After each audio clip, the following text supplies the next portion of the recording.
Hi everyone, Ali at My Safe Place here. It's been a little while since I did a video. I had planned to do one a little earlier than this.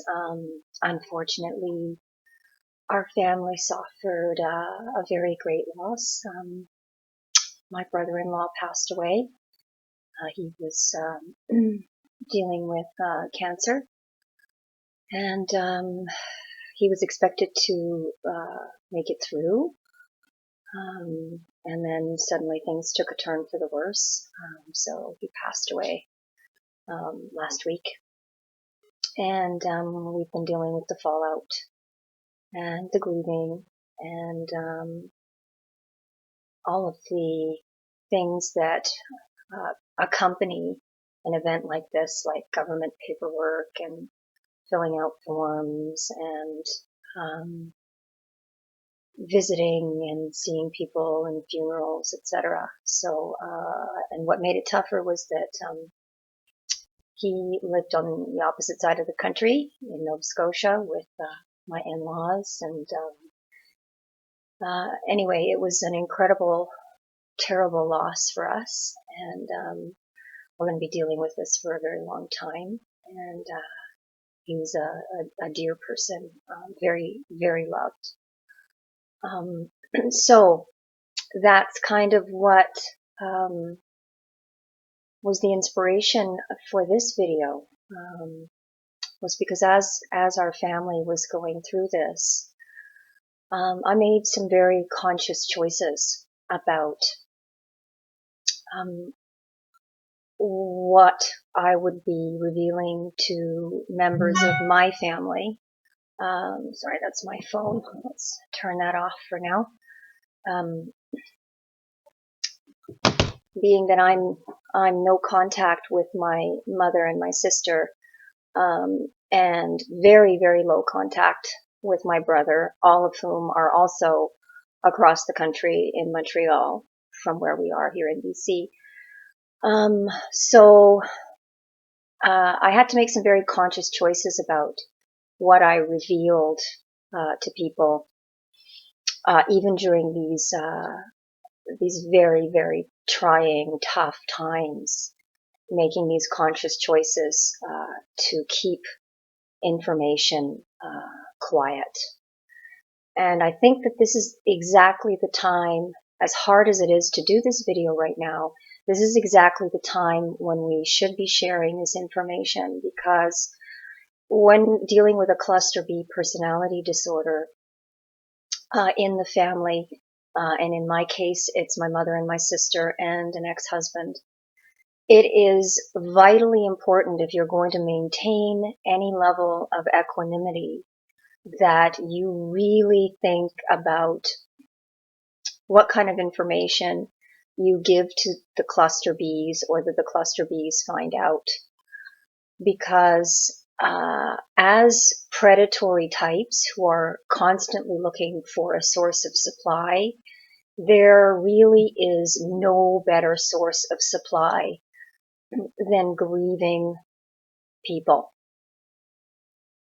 And boy, can they suck the life out of you. And I've experienced it in two different ways, which is often they giving the appearance that they appear to care and want to support you during your grieving process, and cut you down privately. So when you're alone with the person who's supposed to be supporting you, they will kick you, knowing that your defenses are down, that your boundaries might be more malleable or out and out missing altogether. This is the time when they're going to strike, or they might actually be the type of people who are in your face and very publicly denigrating you during your time of need. And this is what I was avoiding by contacting my brother, who I do have low contact with, and he had been made aware that my brother-in-law was ill over Christmas, when we were sending emails and cards and so on, because he has two small children, And that's the main reason I keep that low contact with him, is in order to be able to have contact with my niece and nephew.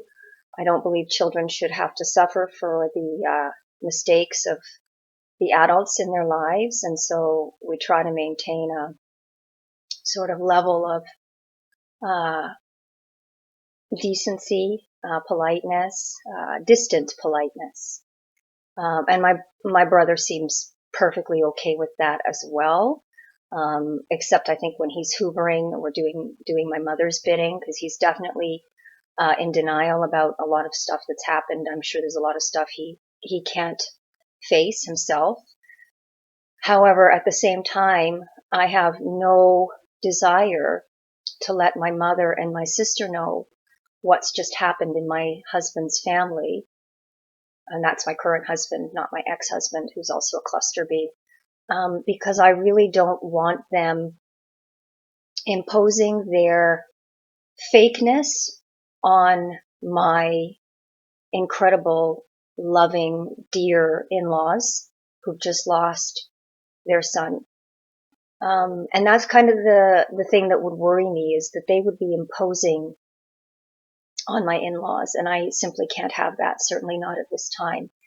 And they may appear to be very genuine and appear to be very caring and suck my in-laws in to their little triangulation game that way, while my in-laws are at their weakest.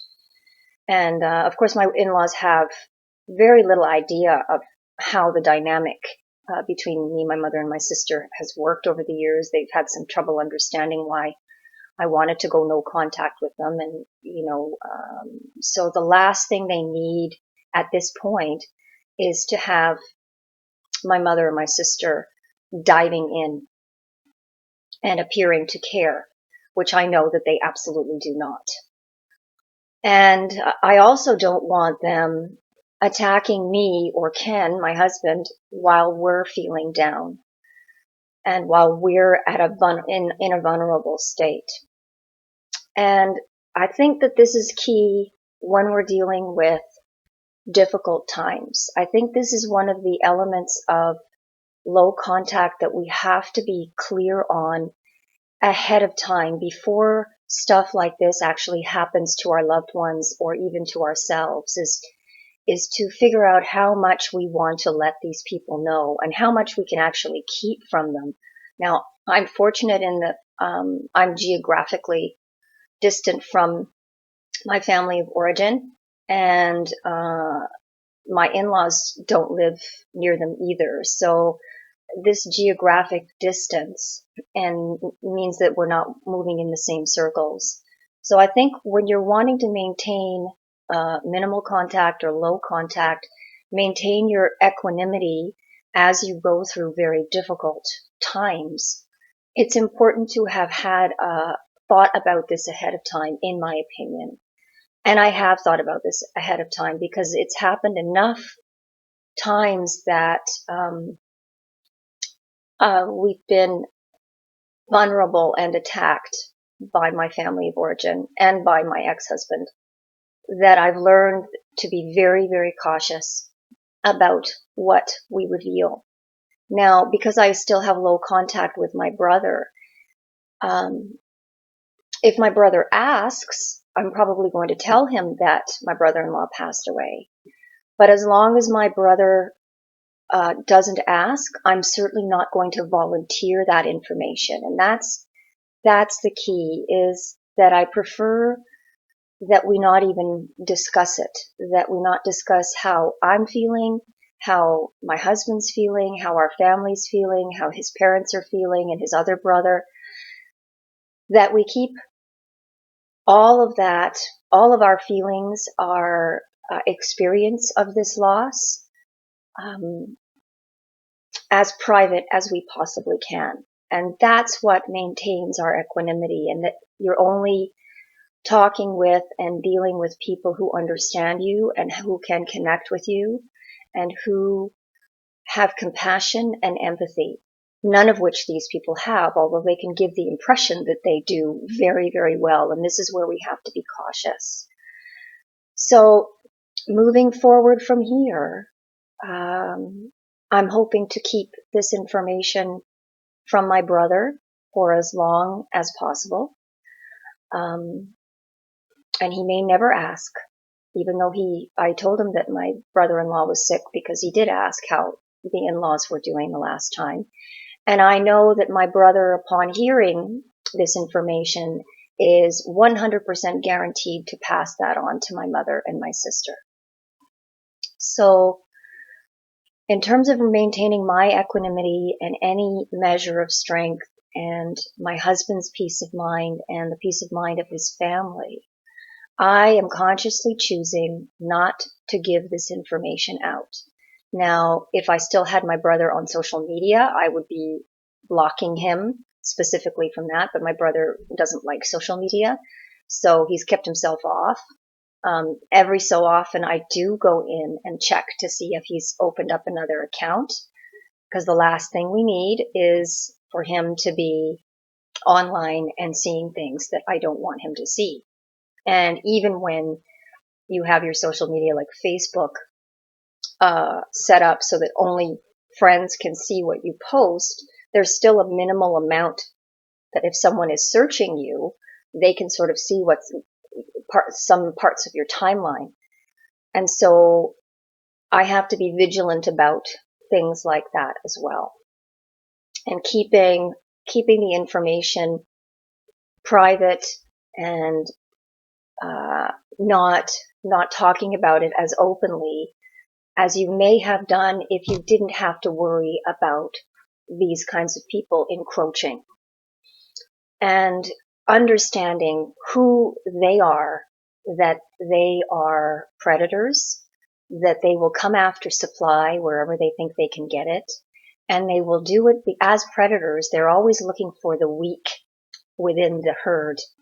And during a difficult time, whether it's the death of a family member, a loved one, or let's say you've been fired, or you've quit your job, or you're having marital difficulties, or whatever the story, whenever you're at a low point, this is when I encourage people to have already thought about how they would approach disseminating that information, who they would talk to about these things, and doing their best to keep the information private, especially when low contact or no contact.